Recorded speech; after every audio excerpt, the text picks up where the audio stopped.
Hello students, class 10th वो 2026 standard paper का question है। 29th का ए पार्ट करा रही हूँ।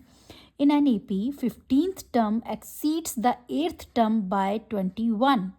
क्या बोल रहा है? 15th टर्म, किसी भी एपी की 15th टर्म इसकी 8th टर्म से कितनी बड़ी है? 21 बड़ी है।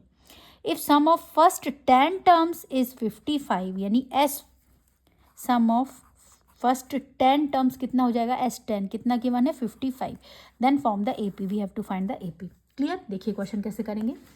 अकॉर्डिंग टू द क्वेश्चन क्या बोल रहा है? इसकी 15th टर्म बड़ी है 8th टर्म से, कितनी बड़ी है? 21 बड़ी है।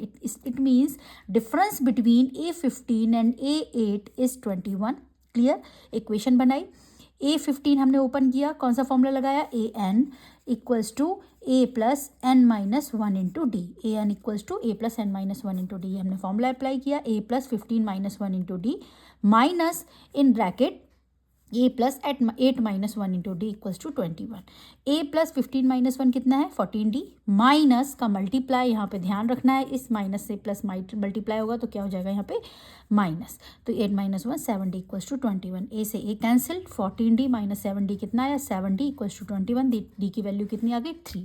क्लियर? कॉमन डिफरेंस आ गया हमारा 3। अब according to the question sum of first 10 terms is 55, तो S10 55 गिवन है। SN के फॉर्मूला क्या होता है? n/2 2a plus n minus 1 into D. इसमें हमने वैल्यू पुट करी। n की वैल्यू हमारे पास क्या है? 10 है। ठीक है, 2a की वैल्यू हमें नहीं गिवन है, प्लस 10 माइनस 1 एन की जगह 10 माइनस 1 इंटू डी की वैल्यू हमारे पास कितनी आ गई? 3 हमने पुट करी, इज इक्वल्स टू 55। ठीक है, अब यहाँ 5 से मल्टीप्लाई भी कर सकते हो, लेकिन हमने क्या किया, हमें पता चल रहा है यार राइट हैंड साइड में हमारे पास 55 है, तो हम फटाफट डिवाइड कर देंगे। यह है 2a प्लस 9 3 जा 27 इज इक्वल्स टू 55/5। ठीक है, कितना आया? 11। तो 2a equals to 11 minus 27, a की वैल्यू कितनी आ गई? -8, यानी फर्स्ट टर्म हमारी आ गई -8। अब a2 हमने निकाला a प्लस डी करके, -8 प्लस 3 कितना आया आंसर? -5। a3 निकाला a प्लस 2d में वैल्यू रख के, तो कितना आया आंसर? -2। तो हमारी जो AP फॉर्म हुई वो क्या हुई?